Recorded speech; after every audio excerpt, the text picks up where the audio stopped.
What's up, guys, and welcome to Hungover Podcast, episode 150, where we're gonna be oh my god celebrating one of the games that is really truly special in both of our hearts, Metal Gear Solid 4. We're gonna be discussing as a whole. This is really exciting to both of us, and it's also, I think, sort of seminal in our relationship, Yvonne and I. And we sort of wanted to discuss that on the podcast as something sort of special, as this is a pretty large milestone in the number of podcasts that we've done together. So, Yvonne, you know what is also very special to us? I have no How idea. we start this podcast every single week by asking each other, what'd you do last night? What'd you do this week? What did you drink last night, Yvonne? Go ahead.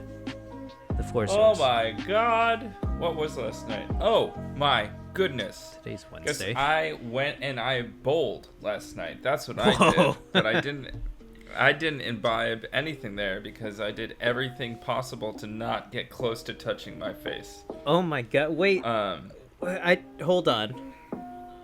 They open bowling alleys? Bowling has been open the whole time since like August. Oh my god. Basically. Really? And they have no been wonder there's a pandemic. full. That's disgusting. Bowling was already kind of disgusting to begin. It wasn't. I love bowling. I'm kidding. But it's very not exactly the safest thing to do. If there's a bowling league and you're bringing your own ball, your own shoes, is it really that unsafe? No, it's not. But that's not typically the majority of bowlers aren't doing that, I would say. Or maybe I'm wrong on that statistic. Maybe I'm wrong. I don't know, but I know I didn't bring my own ball or shoes. So I definitely wore somebody else's shoes. It's alright, they spray it with alcohol. Oh my god, I saw the woman clean the ball in front of my eyes. She took some needle nose pliers and Just got in jammed it there in with there? the alcohol swab. I hope she did. She really needed to. That's great. I also luckily double vaxxed, and also the CDC said it's mostly airborne, and I kept my mask on the whole time, and they had But they said no masks anymore. Shower curtains in between the lanes. Whoa, that's crazy. And in between every two lanes is a shower curtain, and it's staggered, so every other lane is empty. So it looked like, by the way, those are really nice headphones.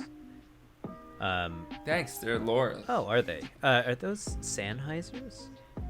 They're Sennheiser 6XX. Holy shit, my voice must sound so good in your head. It's amazing. You have never sounded smarter.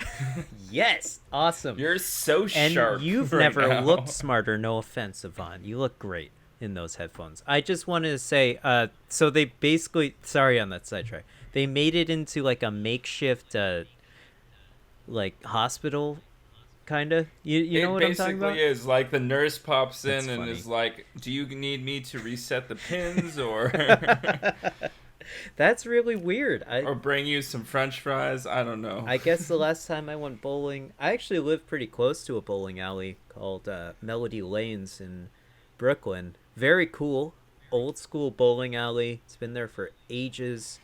It was a fun time. Isn't that would have to bowling be the last time. super expensive in the city though?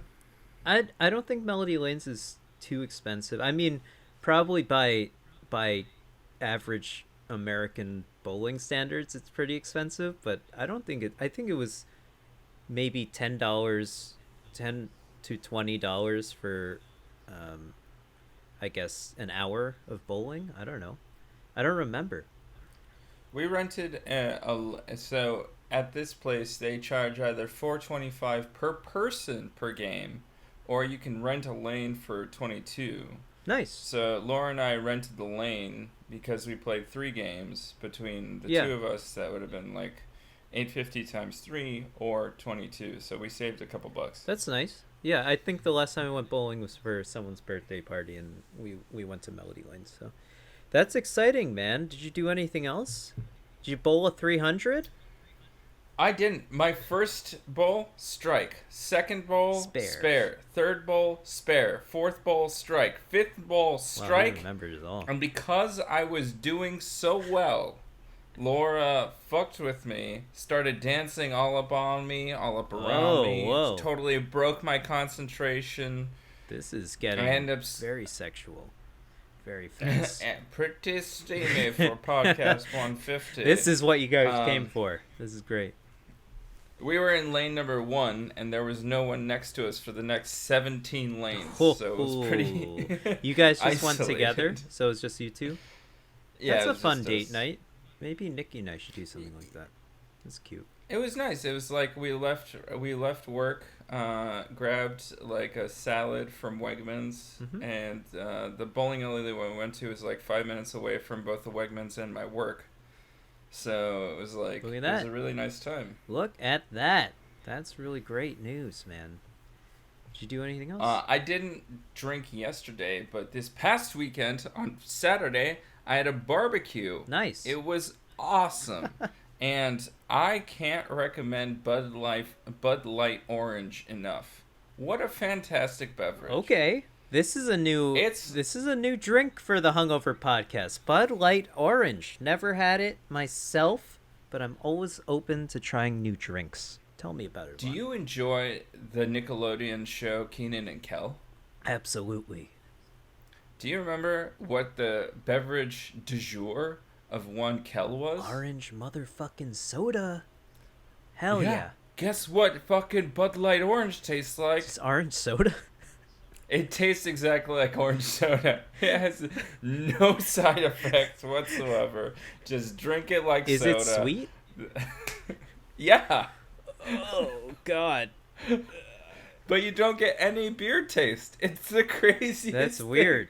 It's the craziest beverage of all time. All right. Well, who did you buy it or did someone bring it? No.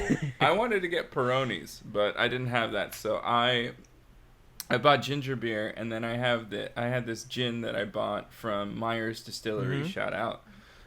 It's the Cayuga Gold. Sounds and great. It's their gin that's what's it called? Aged in bourbon barrels. Oh yeah, nice. Sounds. But great. they've been doing this for a while. It's not just the new trend. They've been doing it for a while, and they have really delicious gin. But because it's aged in bourbon barrels, it goes really well with ginger beer. Nice. So I had a gin and ginger beer. That sounds delicious. And that was really delicious with a little bit of lime. That sounds fantastic. I could go for one of those right now. A++. Would drink again. Other than that, I was going to watch a movie, but instead I watched this Metal Gear Solid 4 retrospective, which was itself like the length of a Lord of the Rings film. It is 3 hours and 26 minutes, so I don't blame you. It's tough because like I usually watch the Critical Role episode, which is 4 hours, and then I watch like a movie or some TV show, but it leaves very little time for me to do other things in terms of media. That's funny.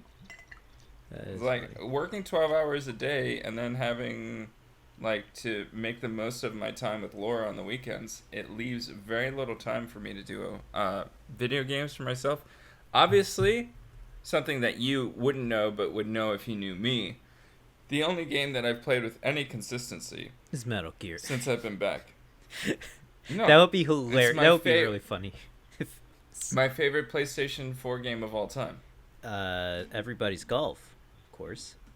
I've been playing that like nonstop. Dude, I'm telling Yvonne, have you seen Mario Golf on Switch, which you own? I think you still own a Switch. I don't know if you do. I do own a Switch. No, I didn't know that Mario Golf it's coming out. It's coming out next month, and I highly suggest you watch the trailer. It looks incredibly fun, and I think you could convince Laura to play it with you as well. Oh, she plays Everybody's Golf with me. Then you guys are gonna get a kick out of this game. It looks so much fun. I cannot wait. It's gonna be dope. It's so cool. I cannot wait for it. Adventure Capitalist is the answer, Julien. Yes. I couldn't believe that you couldn't remember. Fuck you. Damn it. No. This game is back. It's back. Did you get the platinum it's back trophy in the yet? rotation. You let it. No, I've been working at it for years. Didn't someone do the math? It would take 11 years to do it or something. Yeah, I've been working on it, man. I'm getting close. I'm tasting it. When I'm did really you start tasting the it. old spreadsheet simulator? 3 years ago? 4 years ago? So got 4 to 5 years ago, I Jesus started playing Christ. Venture Capitalist. Oh my I god. have yet to achieve the platinum trophy. For those who don't, I don't know, is there a platinum trophy? Or is it just a trophy list, which sucks? It's just a trophy list. That maybe. sucks. I don't know. You can't spend this much time and not get a platinum trophy. That's all I gotta say. For those who don't know, a venture capitalist is essentially a spreadsheet manager. It's one of these gacha games that free-to-play games. It's also on PlayStation 4, but I believe it's on your phone, right? You have it on your phone, and I have it on PlayStation 4, my friend. Holy, that's a big spider. Oh. Whoa, that is big. Episode 150, guys. I gotta show you a. We're Can going you see on that? travel. Bahama Mama, that's a big one. Oh god, that's gonna crawl down my throat when I sleep. I'm gonna leave you alone because you're. It's. I'm sorry, I lost my train of thought. Episode 150. Let's just get it. What have you been up to, Yvonne, Julien? I've been playing Adventure Capitalist. that sounds which great. is Go key check it for out me. on PlayStation 4. It's actually a very fun game, very addicting, and I don't know if I should touch this spider. Vaughn, what should I do? What should I do? It's too close to me to continue. Take a photo of the spider and send it to me. I'll figure out what this guy is. Okay. Is it a wolf spider? It's definitely not a sheep spider. I'll tell you that much. Guys, I'm gonna vamp here. Vamp? Oh god, I've had we a don't talk. Wonderful day. We don't talk about vamp on this podcast. Sorry everyone. There's a spider very close to me for the audio listeners, and it looks very dangerous. But I'm tempted to leave it alone. I think it's just one of these common. We get a lot of these spiders actually. It's just one of these common house spiders, I would assume. Oh my god, that's a black widow. Just kidding. Anyways, for me, I actually. Oh, one Sorry, last thing for Vaughn. Laura has been looking at apartments in New York City because she's applied to many jobs in New York City. Mm-hmm. And then I was like, fuck rent. And then I sent her one listing for a place to buy in New York City, in Brooklyn. And she spent all day. Literally all day on Zillow. Oh my god. looking at different places. Oh, did you what? I mean, I don't know why you would watch the New York City mayoral debate, but that was one of the questions. I believe. What is the average housing price in Brooklyn? And one of the candidates said $90,000. Oh God, no! Not even close. But to be fair, Andrew Yang did know all those numbers, and there's I'll not give a him that. single house listing that I saw for 90,000. Yeah, that would be fucking nice if it was that. You'd be hard pressed to find something under like 900,000. I would say, but I not that I. There are some good co-op buildings under 500. Really? Okay, that's Yeah. This is There the was real one that I estate found that podcast was right outside of Prospect Park. now. It Nice. was like on Prospect Park, but it was a co-op. South. house. Prospect Park Yeah. South. Yeah, I would assume Southeast. so. Yeah, that sounds great. That's cool. Maybe one day I'll be able to purchase something. That would be pretty big. Being able to buy property in New York City is a great idea. This spider Guys, hasn't moved in a long wait. time. I think we're good. Just get a cup or something. It's on the wall. You want me to just put it in a cup? It's also on an uneven. I want you to take a piece of paper. I know what you and a want me to cup, do. and then... I'm telling you, it's on an uneven surface. This does not sound like the man who drunkenly trapped a mouse in his kitchen. Fair enough. I have a shot glass, which is cutting it close. I don't know if I should use the shot glass. You'll never be able to use it again. I It'll be contaminated by well, I don't. spider. I would rather. Anyways, we're gonna leave him. We're gonna leave him and see what happens. I'm gonna look back and he's gone. So, as spiders do. So the If point anyone was sees a spider behind Julian, just crawls say, over my face. "Spider, go away." Yeah. So for me, speaking of Peroni, Yvonne, I drank. I don't know when the last time we talked was, but I drank a lot of Peroni this weekend. I took Friday and Saturday off because it was my buddy Ogie is getting married, so we wanted to do a suit fitting with him. I'm part of the groom's party, and How many of these are you in, you motherfucker? groom's party 1, Yeah. weddings 2 this year. That's it. And his wedding's in September, so we went to the Black Tux, which is a very I think it's one of It's so It's a very popular that you popular talked place. about it last podcast. Did I? Oh God, I don't even remember. Yeah. Is this true? I definitely don't. You went there, then y'all grabbed some dim sum in Chinatown. Did I? At the spot. Did I tell you? Or chicken, and then you guys had Peronis. Yes.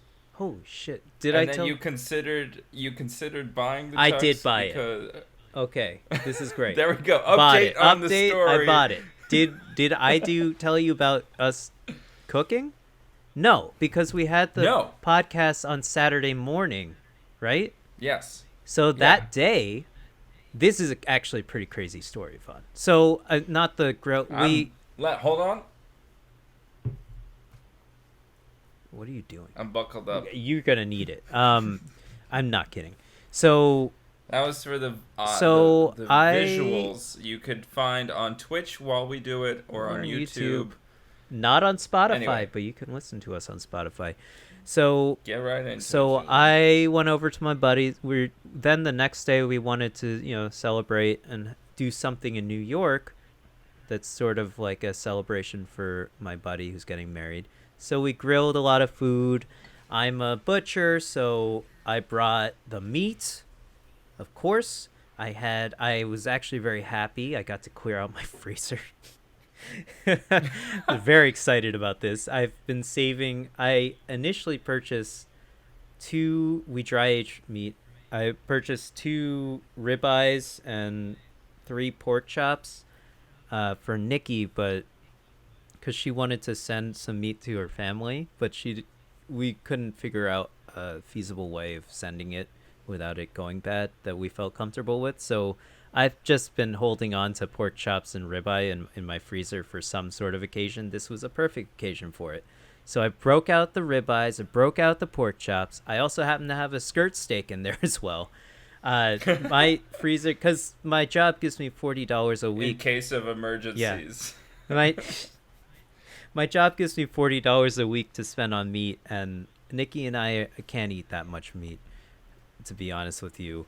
So if I'm backed up on leftovers in my refrigerator, I still have to take the meat at work. So I take it and I'm like, fuck it, I'll throw it in the freezer. So I have a lot of things in my freezer. So I took all these things. We also make hot dogs. I brought the hot dogs. I brought sausage. I brought wings. It's a wrap. I made 2 types of wings. It was delicious. I made this How'd you make delicious the wings? chimichurri on the to put on the skirt steak. It was great. We did tacos, steak tacos with chimichurri, and it was great. We had some spring ramps as well. I made a nice salad. Very fresh salad. I picked arugula from my garden. I made the vinaigrette. I used the ramp leaves. Oh my god, this was one of the best salads I've ever made. It was so good. And dry aged ribeye. Holy shit, it's delicious. Pork chops, delicious. So we're having a grand old time. We're eating too much food. We're getting drunk, and we're at my friend's place in Williamsburg. And let's see, so they wanted the night to continue, but they didn't want to drink at my friend's place anymore. They're like, people have been sort of really relaxed about drinking in New York City outside, or the cops have been. I think it's sort of been I don't like just de facto decriminalize if you're uh I don't know. I guess people have been drinking outside in parks lately, as if that is not true generally in New York City. But Just paper bag it's it, my more boy. like New Orleans now, I would say, probably. So they're like, oh, let's go to a park that's on the water. We'll split up into two. One, my friend drove, but he's a very small car, so he was like, we'll split up into two groups. Two people take the bikes, the city bikes, and then two people, or a group of people drive in the car. So I was in the car group, and we drove all the way down. It's like kind of a 20-minute walk, so it was kind of far. So we drove all the way down to the water. We get to the park. It's actually a very nice park. I think it's called Domino Park. Um, it's actually pretty interesting. So I think they renovated it and it looks pretty nice. They have, but in Brooklyn they have. I'm just trying to describe the park. It's not really relevant, but I they. thought you were checking the spider. I did check the spider. It's still there. This park on the water in Williamsburg, there were a lot of shipping container areas where they have those gigantic cranes. So it's cool. They maintain some of those cranes near, like, in the park. So it's actually, they're like these massive structures that are no longer used. So it's actually a pretty cool park. So we found this picnic table, and we literally sat down for 30 seconds, I kid you not. We're about to break out the beers, have a great time, wait for our friends to join us, and these three guys come around the corner, and we hear these loud pops. It sounded like, the pop rocks that you throw on the ground? Yeah. It sounded like that, but much louder. And then we saw the guy, he had a gun in his hand, and we saw the spark come out, and he was shooting towards the street, and he shot like 4 or 5 times. Then this car swerved around the corner, and they all got in it, and it swerved the fuck out, and they like took off. I was 100 feet away from someone who shot a gun at this park that I was in for 30 seconds. I almost died. But the problem was it sounded like it sounded very muted. I've shot a gun before in a shooting range in a very safe environment. I want to know, I've never handled a gun until then. So much louder. What? In my opinion. But maybe I'm misremembering it incorrectly, or maybe it was a different type of gun. I don't know, but like, guy had a mask on, holding a gun-shaped object. There was a muzzle flash and a loud bang. I'm assuming it was a gun. But everyone else in the park was like, was that a gun?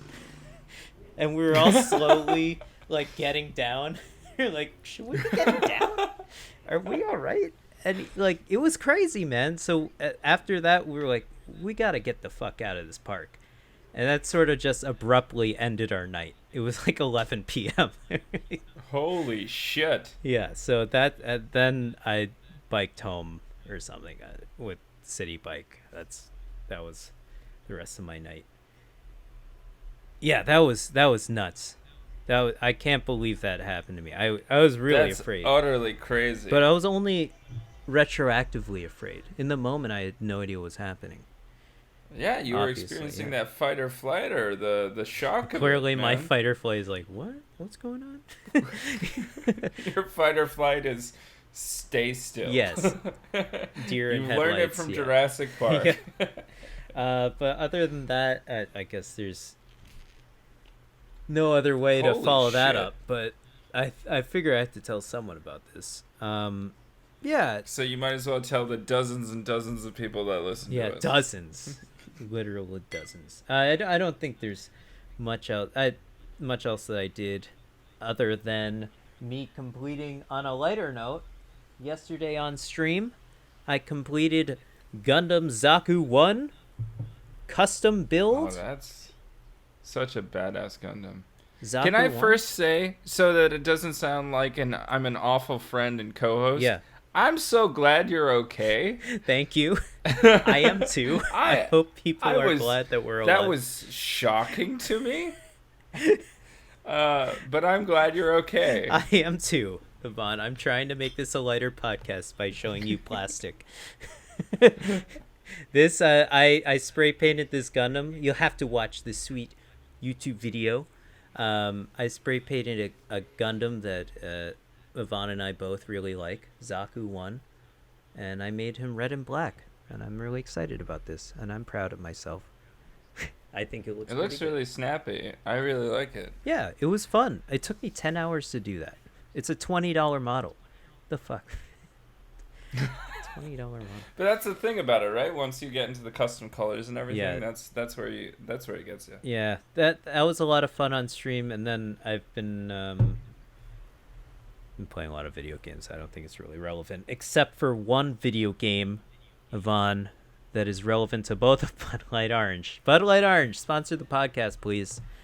We're a big fan of your orange soda beer. It's delicious. It is really delicious. And if I'm gonna you get us a 6-pack. if you enter code Hungover, you'll get 0% off your next purchase. But you'll have our But you'll undying look real love. cool. Undying love for trying. Yvonne, speaking of silly Japanese plastic things and big guns and things like that, there's a lot of things that you and I like together, but collectively rather. But I think there's one thing more than almost anything that you and I both like, and that's Metal Gear Solid, Yvonne. We both love this game franchise. We always joke about it. There's one other thing, and it's the Dark Knight, but that's for another time. In fact, we could have done that today, but I think this was more pertinent because you sent me this video, Metal Gear Solid. There's Oh, sorry. a 3.5 hour long video. Oh, it's gone. About It's gone. Where Oh, did it God. go? It's gone. No. We watched. Both of us watched a 3.5 hour long video on why, and it was titled like Metal Gear Solid 4 was a mistake by Steak Bentley. I saw this video and I started watching it, and then by the time I figured out how much time had passed, it had been an hour and a half, and I sent it to Julien because the only other person that I know that would watch this video that I've ever met is Julien. It's a great video. I highly suggest if you're into Metal Gear Solid, I think it's a video essay and it is in depth. And the guy who narrates it and I assume edited it he's really entertaining. He's definitely a huge nerd, or a Metal Gear Solid nerd for sure. Sorry. And he's definitely grown up playing these games and loves the franchise to no end. And I just wanted to show off one more thing that is related to this topic. I found out, and this is news to me, that Konami published this on PlayStation 3, the Metal Gear Solid Legacy Collection.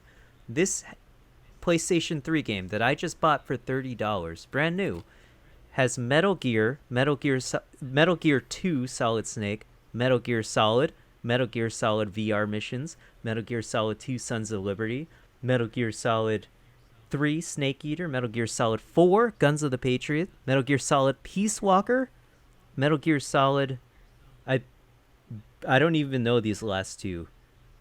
I can't pronounce them. Band Designé and Metal Gear Solid 2 Band Designé. So that's a lot of fucking Metal Gear on one disc.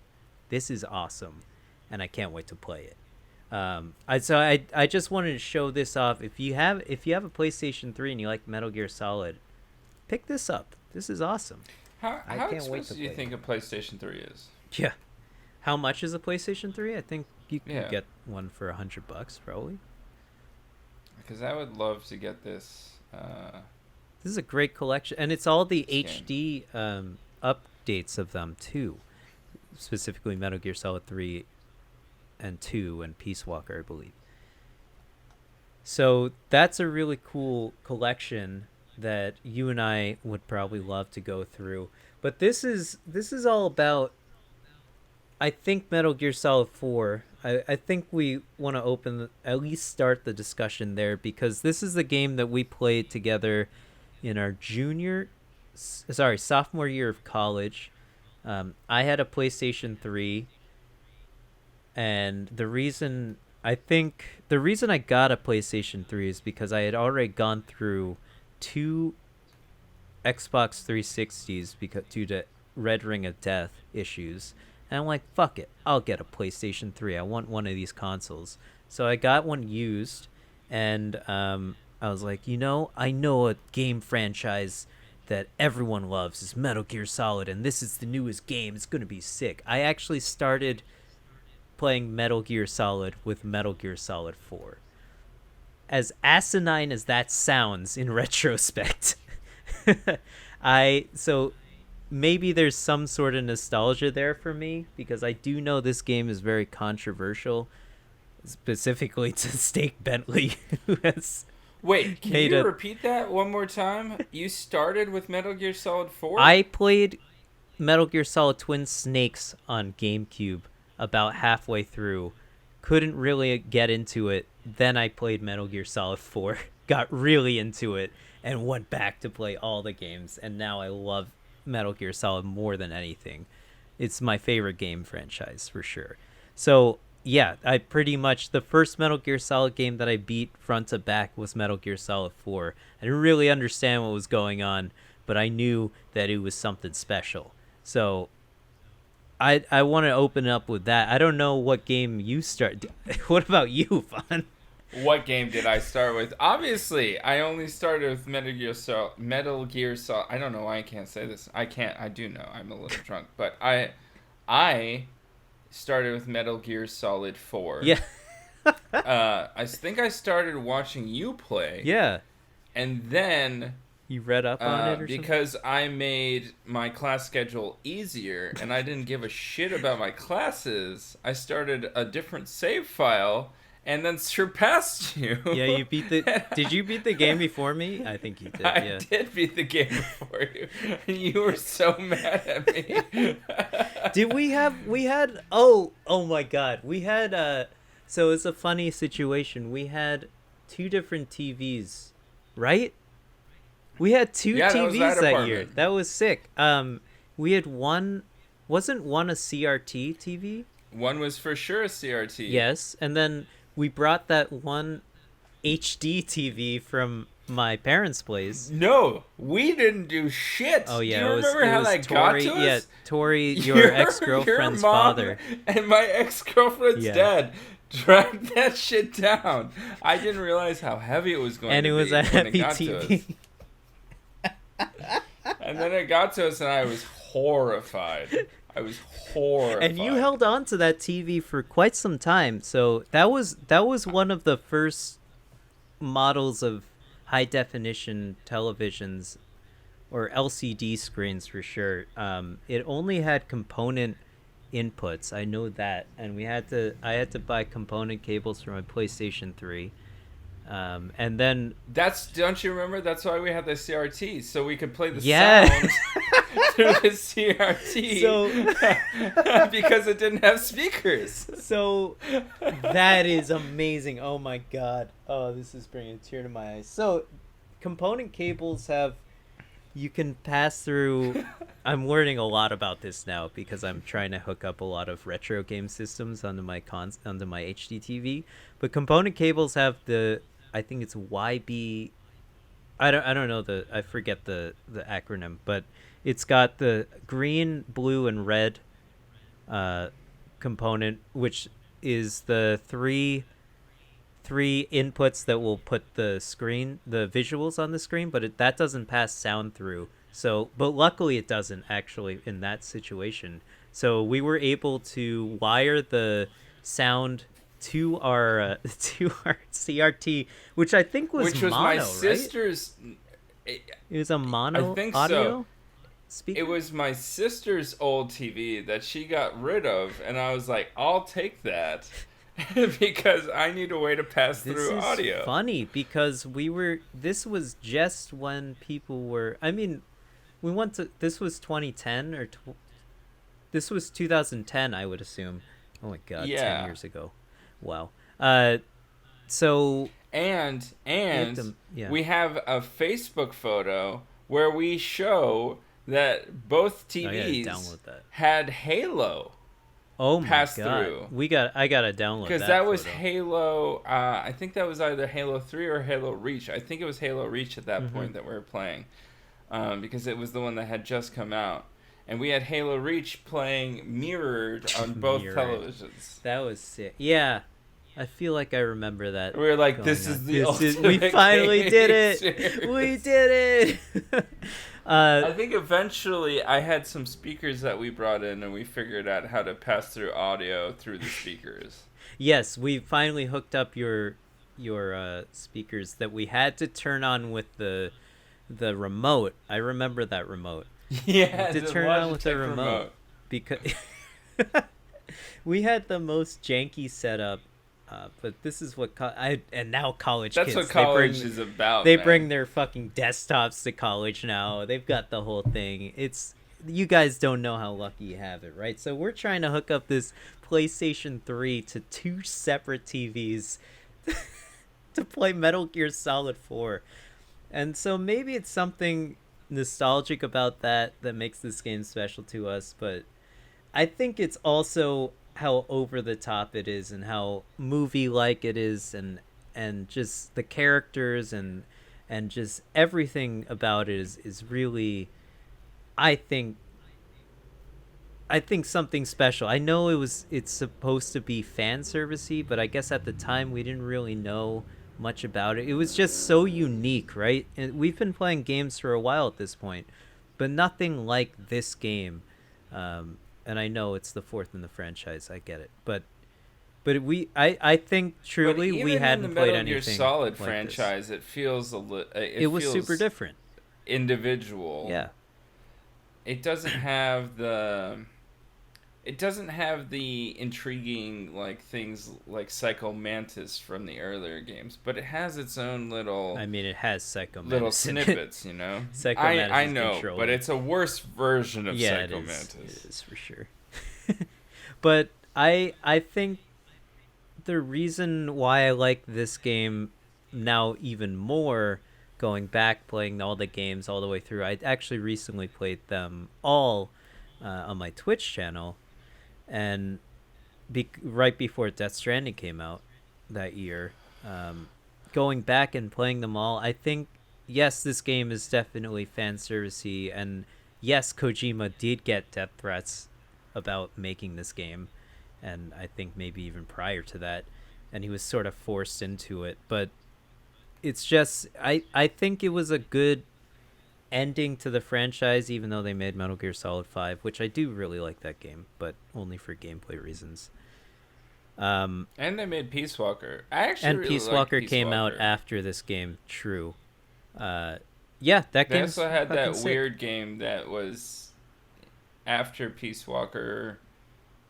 Was it after Metal Gear Solid 5 too? The one where you play the missions that are like Metal Gear Solid 5 or Peace Walker but are not? Dude, I don't know.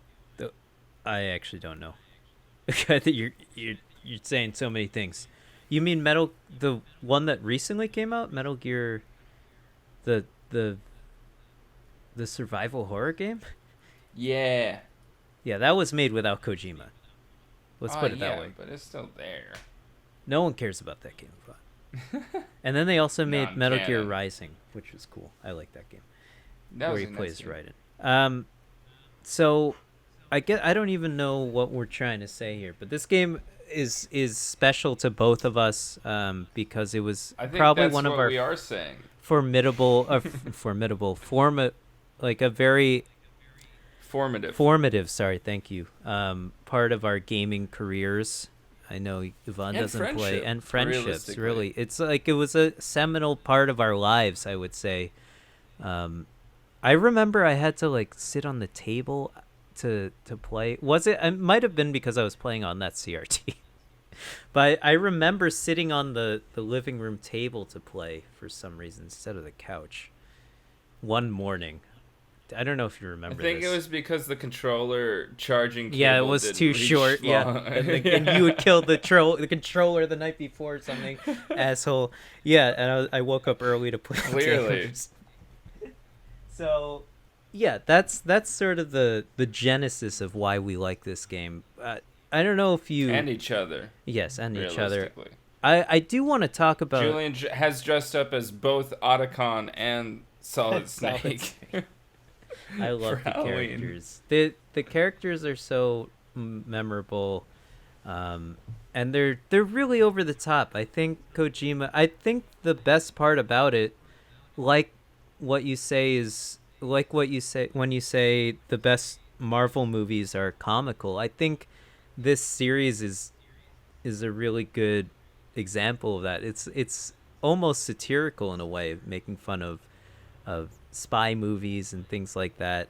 It's a very comical franchise, and it's not afraid to make fun of itself and break the fourth wall and do all sorts of silly things in it. And I think that's the sort of stuff that keeps you playing. You know, you're like there. It draws back from older games and makes fun of them in some instances, and that's sort of like a nod to the fans of the franchise. So I that's the sort of stuff I really like about this game nowadays anyways, because I do see those as I've played them all. But on top of that, all the characters are fucking badass. It's like a obviously it should have just been a movie. Everything Kojima makes should have just been a fucking movie. But I think the gameplay, what little bit of gameplay you do in these games, is actually pretty engaging. Like the original games have some sort of tankish controls, or not tank like controls, but they're a little obtuse. But once you get the hang of it, they're like kind of cool. You feel like really skilled when you play the game. There's a lot of different variations of gameplay that you can do. You get a lot of player agency in that. This game sort of makes those controls much more modern. So I think that was a good, in terms of gameplay, that was a really good step forward for the franchise, and also to get people like us in the window somehow. Can't believe we stayed Yeah. through to play the whole game, but I think it was partially because of the gameplay. We really liked the game. So I yeah, love that. Yeah. So I guess we can take this bit by bit, but in terms of gameplay, I was drawn in immediately. It felt very natural. For in terms of tactical espionage games, right? yeah, I had come from a background of playing a lot of Splinter Cell, and Splinter Cell obviously has a lot of reverence for the Metal Gear Solid genre, that the games that sparked the genre. right. Um, so I think that there was a lot of similar. Interestingly enough, that Metal Gear Solid 4 went back and looked at Splinter Cell and games like that, and took those elements and integrated them into this version of the game. Yeah, So for me, it felt a lot more fluid. You know, the gun felt like a gun. It aimed like a gun. Walking around, the AI was both as dumb and as smart as it usually was, but it had twists like being able to negotiate with the forces in the first two acts or to or make it through the holding them level. up. Yeah, you can hold them up. Yeah.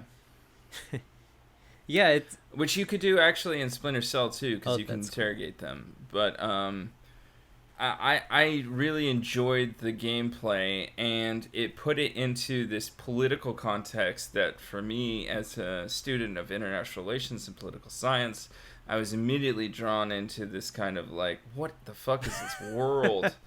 So Everyone's it was controlled by nano gameplay. machines. It was gameplay that it felt familiar, with an intriguing story from the bat. And I understand that maybe that isn't the way that everybody views this game, but that's how it was for me. Right. Yeah, a lot of people are coming from the opposite direction, which you should be playing these games in, which is 1 through 4, not 4 then going back to 1 and then going through the series. Yeah, I think this game, again, drawing back to this video essay that we both watched, Metal Gear Solid 4 was a mistake. You can see there are a lot of ridiculous things that, I don't know, Kojima and his team will just say, I don't know if it was just Kojima, right? Or who influenced what to make this game. There's a lot of people that make a video game. It's not just Kojima.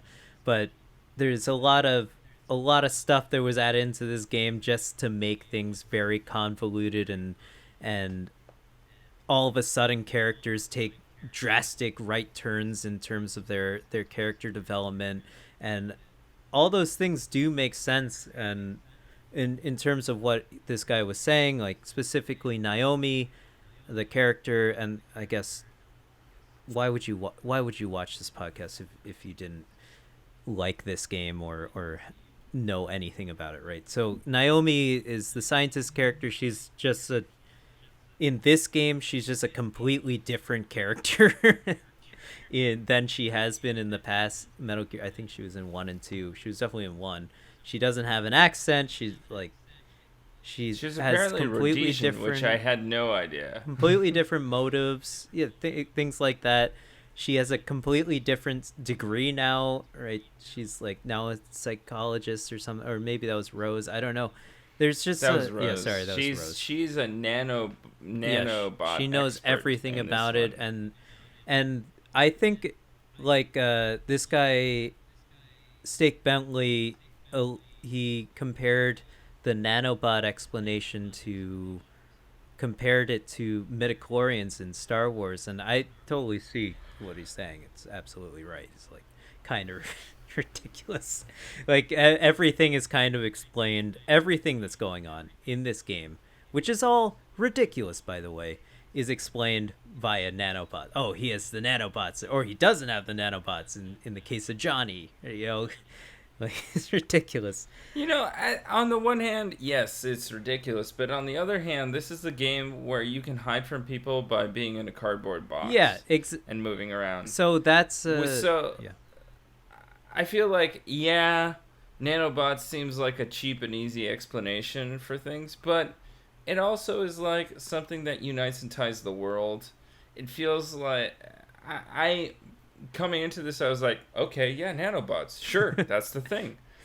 I think if you were coming from the other direction where you knew all of the stuff that preceded and got to this, and it was like, now nanobots are the reason everything happened, then you'd be a little weirded out. But for people who are just getting introduced to this series, it was like not terribly jarring. Yeah, and it just felt sci-fi. Exactly. I like this game because of what you're saying.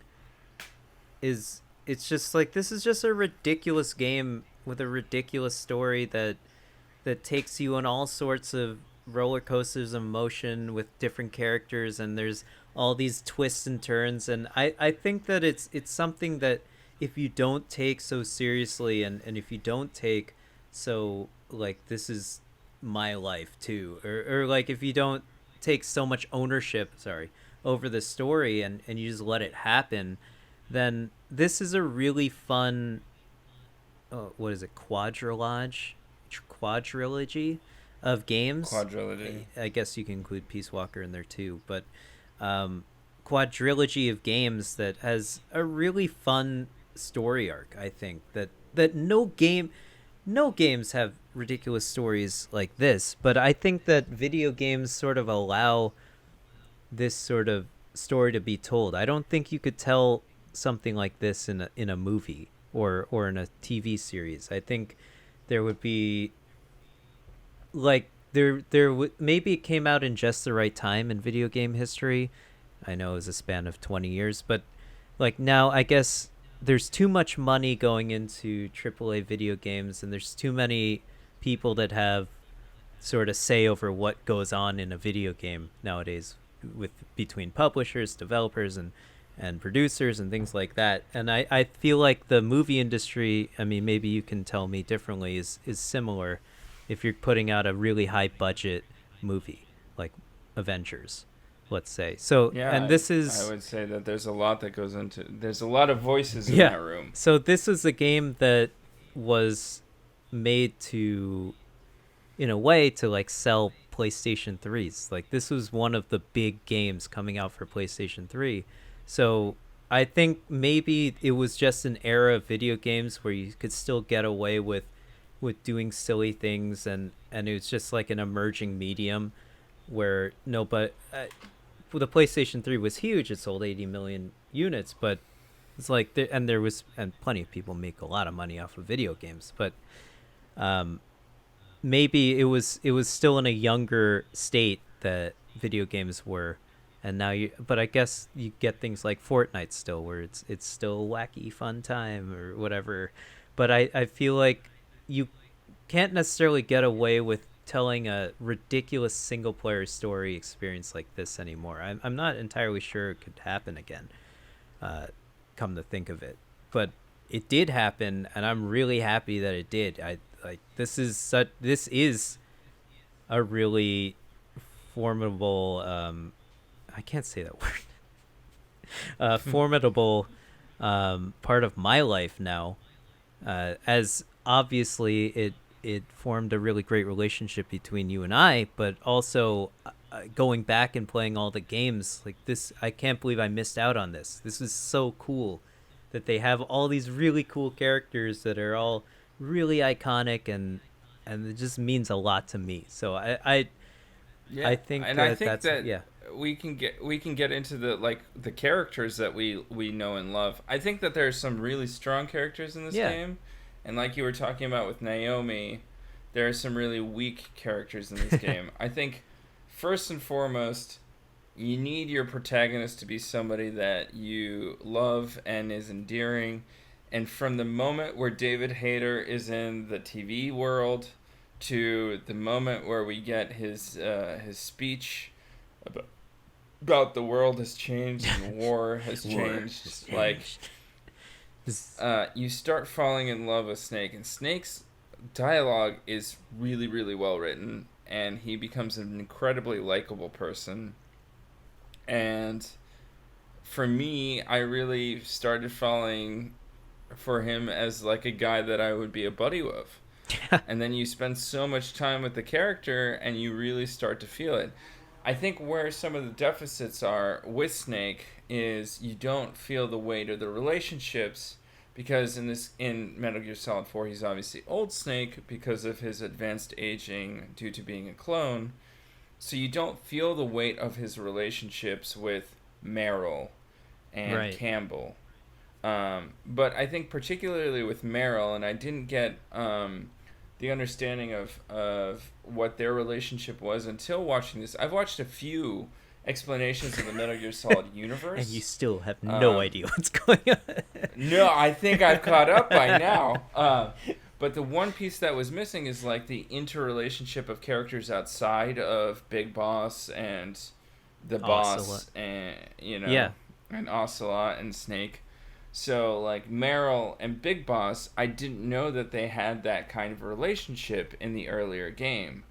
So them coming into this, and it's their first meeting since Snake became Old Snake. So these characters that were romantically kind of involved have become the weird relationship where one of them is so much older than the other. And it's gone from rookie and a vet to vet and guy past his prime. Yeah. So that was interesting to get the new perspective from this video that we just watched. But it was something that I missed in the game itself. So now, having understood both the universe, played a few of the games, including like Snake Eater, Peace Walker, Phantom Pain, going back to play MGS4, I think with a little bit more information, I'm wondering if I would pick up on the natural rhythm of the gameplay without having to have these primers. I think you might. Those interrelations. Like I said, and I think like a lot of people say, this game is very fan servicey, and it's almost entirely made to tie up loose ends and explain things that happened in the past. So it is really cool to see, Meryl and Snake again have this estranged relationship, um, and all that sort of stuff. So I think that's really cool. And they brought back Raiden, which, you know, he's a very complex character that might be, I don't know, it's really confusing to me. I I had to thought do a he lot of was Gray research on Fox. him. He's not He's Gray not. No, Fox? Gray Fox is dead as fuck. Gray Fox was killed by Snake, and it's it's cool to Raiden and Snake have a really, they have a cool relationship, and I think it's also pretty cool in this game. And of course, Raiden has the coolest fucking cutscenes in the game. He's total badass as a cyborg ninja, but he's supposed to, One in of a the way, most emulate interesting Gray ways Fox. that the game presents these cutscenes is the moment where you're fighting off those geckos and Vamp and Raiden are fighting on the other screen. Right. I think that's super cool. Yeah. I had never seen it before. A lot of the presentation of this game is entirely unique to it. I would say I don't think many games, if any, have tried to do anything like that since this game. So I think there's a lot of cool cutscene mechanics and and ridiculous gameplay mechanics that only Metal Gear Solid 4 have ever done. So I think that's a really cool thing to say. There's, I guess, the only, I guess the weakest part of the game would have to be probably the enemies, the enemy soldier generals that you fight in this game. Metal Gear Solid is known for having, The you know, B&B squad. yeah, there is known for having like the coolest bosses and coolest boss fights, or at least 1 and 3 have really cool fights. They have these really memorable boss fights with really cool enemies that have backstories, and they're all really unique boss fights. This game sort of tries to play off of nostalgia and give each one of these B&B squads, members, a trait from the past bosses in Metal Gear Solid history. So I I would have to say I still really did like these characters personally, and that might just be because I'm like a pervy guy. I don't know, like Kojima is. And I think it sort of just plays to that sort of pervy mentality that a lot of anime have, and stuff that I grew up watching, and things like that. So I kind of, I know it's objectifying, women in video games. I know it's playing towards that, and to what Stake Bentley said, it is also maybe misconstruing or misrepresenting mental disorders and things like that. So I can say that's maybe it was a little tone deaf in certain ways, but I also kind of really like these characters a lot. I think that it gives Drebin a lot more lines to talk about. I don't know why he knows so much about them, but I think they were pretty cool boss fights personally, and I like the gameplay around them personally. I don't know. I thought they were cool characters. I, for instance, never understood that if you were upwind from the wolf, crying wolf, that's how she sensed where you were. Yeah, that I makes never sense. knew. That's Uh, that's like the cool weird detail stuff that you might not even pick up on. And then like the cool thing, I don't know how cool it is, but like the small details in the boss fights, like if you just wait around long enough without killing them at the end, they just start dancing in a white room. Like that's weird, but it's also very Kojima, and I think that's like a cool addition to the game that is very Japanese in many ways. And then just really Kojima in many ways. It's hard to I know that's like a stupid way to explain something, but it's also very difficult to explain how this man's mind works without having played these games. So I think like small tidbits like that are cool things to add to your game when you can just play through a game and not find all the secrets in it. But Kojima will add a lot of cool secrets that you might not otherwise find otherwise. So I thought that was a cool addition to every boss fight. I thought there were a couple of those, like the raging one, the flying fight. I just remember that one being super challenging and enjoying that fight. Like, enjoying the satisfaction that I experienced from winning that fight. Yeah.